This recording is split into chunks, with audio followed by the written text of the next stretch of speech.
Race number 7 is the Longines Hong Kong Mile with $25 million on the table, headed by the world's highest rated turf miler and last year's winner as well, Beauty Generation. Zach Burton will ride from barrier 12. Persian Knight, runner-up in the mile championship last time out. Mirko Demuro ride for Japan. Coming through for Chris Waller, Mozu Ascot, another Japanese contender. Christophe Lemaire in the saddle. He was beaten favourite in the mile championship. Beauty only, a previous winner. Beat the bank for Andrew Balding. Singapore Sling. Sylvester de Sosa will ride from barrier 6. Southern Legend, runner-up behind Beauty Generation last time out. Inns of Court for Andre Fabre. We've got One Master, Group 1 winner on Arc Weekend for William Haggas, and Vivlos, who won the Dubai Turf back in 2017. We've come to the touchscreen to have a look at the speed map for this one, Brett. Beauty Generation has drawn wide, but we know ultimately Zach Burton will want to be here. I think it's actually probably a little bit of a result drawing wide. It's a long run down the back stretch, and I think he can just allow Beauty Generation to jump cleanly, get into his stride. He'll probably come from this position out here. He may stay wide for a while until he clears them, and then he'll be down to the rail. We know that he won't sit and sprint. He likes to run and chug along in a good solid tempo. He did that last start, broke the track record. Beat the bank and potentially race handy. We know he's got an outstanding win strike rate. Nothing I Like More could be racing more forward, or there's the option they may go back because he's out of form at the moment. 50-50 is a very interesting runner for me. He's been going around in the sprints leading in. I think he can handle a nice position early with cover. Mozu Ascot for Japan, likely to settle 1 out, 2 back. What does One Master do? You'd think look for cover, sit back. Southern Legend may roll the dice rather than sitting wide and potentially try and get outside of Beauty Generation. There was a day where Southern Legend led and knocked over Nothing I Like More when he was undefeated. It doesn't look pretty for Persian Knight from that wide draw, unfortunately, Andrew. No, but there's plenty to play for here. Paul, $25 million. So what have you seen? Well, let's have a look at the favourite, because it's going to come up short. This will be the shortest price of the day. Beauty Generation done nothing wrong. He looks fine here. Everything looks good. He's moving fluently and he's got this really nice shine to his coat. He just keeps improving, taking it to new levels every time.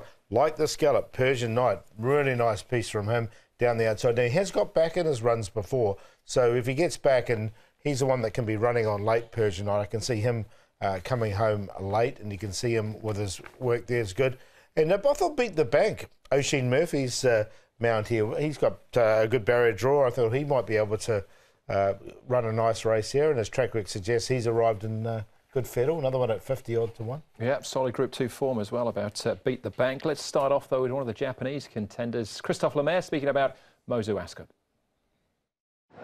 He won brilliantly the Yasuda Kinen, which is a tough race in Japan. And if he can show his talent on Sunday, he will be a great chance for the win, I think. He's Frankel son, and he's got a good turn of foot, so I'm quite confident with him.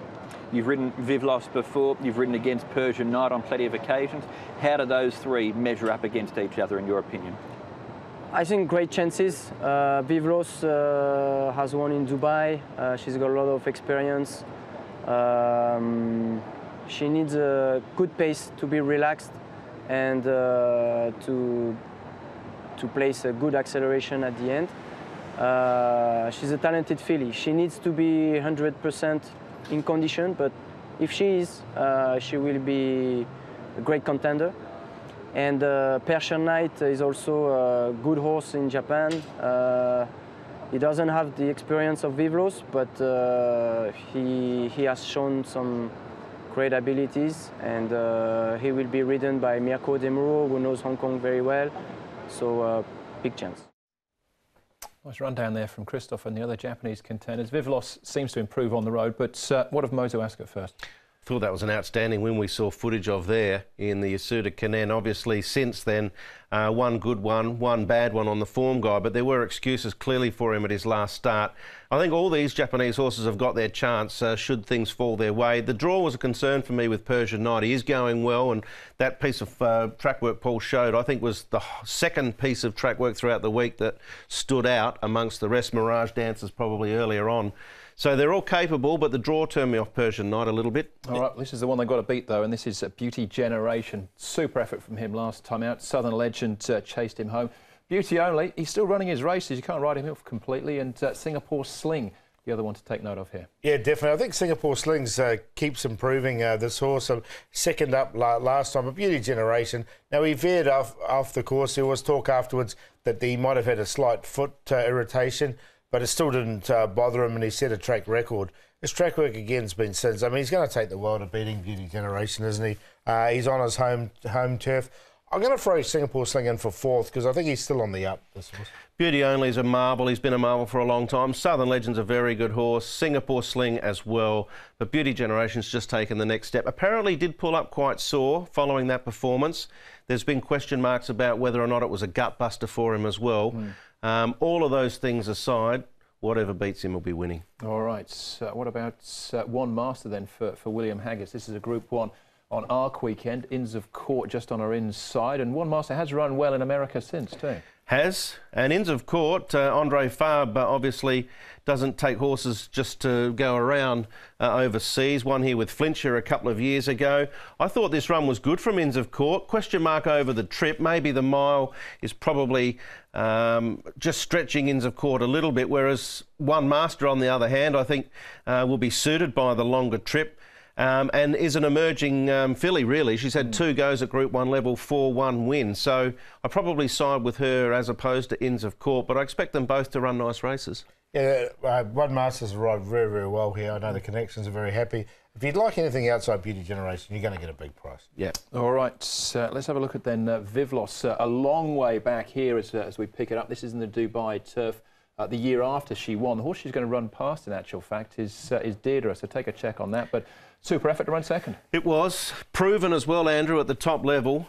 We know how well the Ben Battle form stands up around the world at the moment. Ben Battle ran a great race against Winks in the Cox Plate, and Vivlos, Joe Moreira rode her when she won the year prior.